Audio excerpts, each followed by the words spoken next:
Hey there, YouTube. This is Chaos Super 87 again. Doing another deck profile video about a deck I've sort of kept to the side. I played on and off over the years of this deck, and it's kind of evolved and changed many times. But it's also one of the best, one of the best, cheapest, most effective decks you're actually gonna find, and it's Chainburn. Specifically, I kind of brought it back and been thinking about it again because of all the craziness coming. Like, windups are going to get ridiculous in Order of Chaos. Injectors are going to come out, and I'm going to try to play them. But if they rarity bump everything, then I'm probably not going to get to play them. So I'll have to keep some deck that I know can still win in the format, and that's this one. Starting off with the monsters, we'll go into 3 Swift Scarecrow. Basically, if you don't know, it's basically Battle Fader without the special summon, which actually makes this a little better in this deck because I don't need the monster. I need to make sure that battle phase is skipped. So, Warning can stop Fader. It can't stop Swift Scarecrow. 2 Lava Golem, which I used to not main these. I would side them because they seem like a good side but not a good main. But I've recently reconsidered it. It's actually really good in here. It's just, you can drop it, you can do it for damage. It's like if your opponent attacks with it, you just cylinder it, and it can sort of control your opponent's monsters.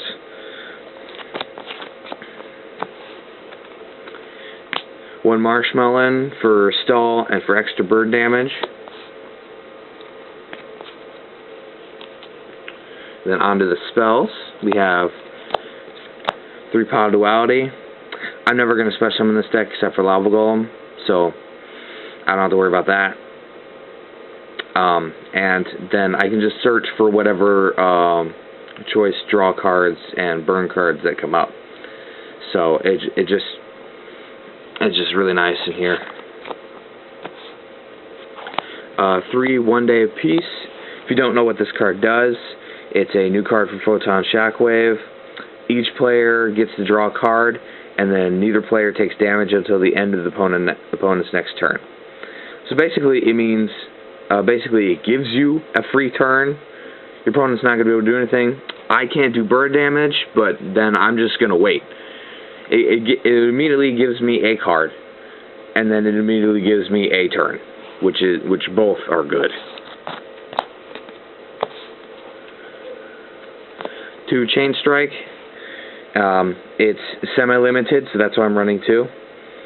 This is one of the main things. The main reasons to run Chainburn is like the Chain Ender specifically.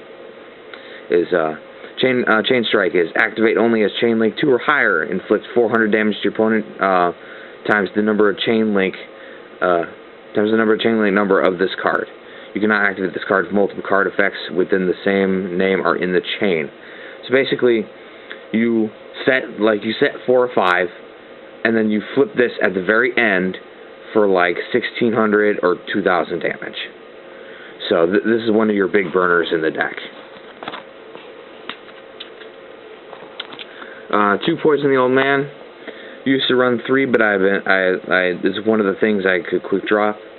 If you don't know what Poison the Old Man does, you have a choice to either do 800 damage to your opponent, or increase your life points by 1,200, and it's a quick play. It's one of the reasons I've kept it in the deck for so long, even though it's one of the lowest burners, but it's one of the most reliable ones. So, and then that's it for the spells. So onto the traps. 3 Accumulated Fortune, which is the other Chain Ender. You can only activate it as Chain Link 4 or higher. Draw 2 cards. You cannot activate this card if multiple card effects within the same name are in the chain. So basically, this is just your other Chain Ender that you use to refresh your hand to make another chain within the following turns. So that's what that is for. 3 Legacy Yata Garasu. I used to run both Legacy and Jar Greed in here, but I slowly phased Jar Greed out for better cards. But I kept Legacy in here because it's still decent, and if my opponent ever plays a Spirit, I'm going to go to town on it.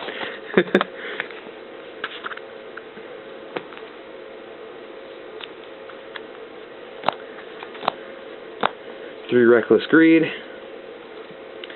Now, just another hand refresher, and just the speed this thing goes through the deck, you're very likely to get another Reckless Greed after drawing a bunch, so you can gain pluses off the other ones. Because in case you didn't know, if you activate 1 Reckless Greed and then chain another one, you only skip your first 2 draw phases. You don't skip 4. They don't accumulate. Both of them just say skip your next 2 draw phases, so you're just going to skip your next 2 for both effects.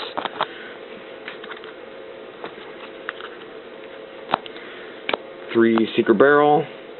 Inflict direct damage to your opponent's side points equal to the total number of cards on your opponent's side of the field and in their hand times 200.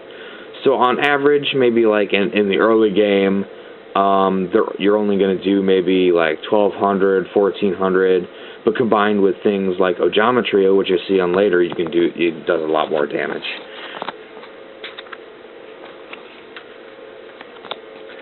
3 Fairy Wind.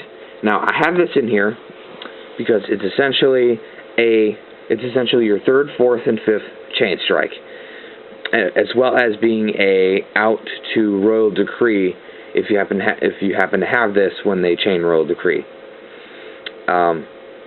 You destroy all other face-up spell and trap cards on the field, and both players take damage to the total number of cards destroyed by this effect times 300.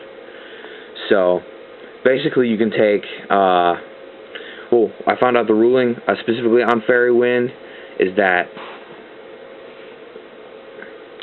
all cards don't in a chain don't go to the graveyard till the end of the chain. So basically you can chain this at any point, and then when it comes to this one, it'll destroy all the face-up spells and traps in the chain, and then you'll take the damage. So you can chain this at any point. So it's a nice extra damage. It does damage to me, but unless I'm dying, it doesn't matter. 3 Just Desserts. I sometimes just prefer Secret Barrel with this one, but I still run 3 just because you can get up to 2,500, and that's really good. Like with Ojama Trio, if you drop an Ojama Trio, this becomes a ridiculously awesome card, ridiculously huge damage card. And speaking of Ojama Trio, if you don't know what Ojama Trio does, it summons 3 Ojama tokens, which are 0 attack, 1,000 defense, level 2, just basically all the stats of an Ojama, in defense on your opponent's side of the field. If the token is ever destroyed, the controller takes 300 points of damage. But what the point is that unless they have a tuner, basically it gives them the 3 monsters, and then unless they can't tribute them, since they're tokens, they can't use them for an Xyz summon. They can only pretty much synchro with them. It sort of prevents your opponents from playing more monsters, so they can't kill you, as well as adds damage for both Just Desserts and Secret Barrel, as well as it also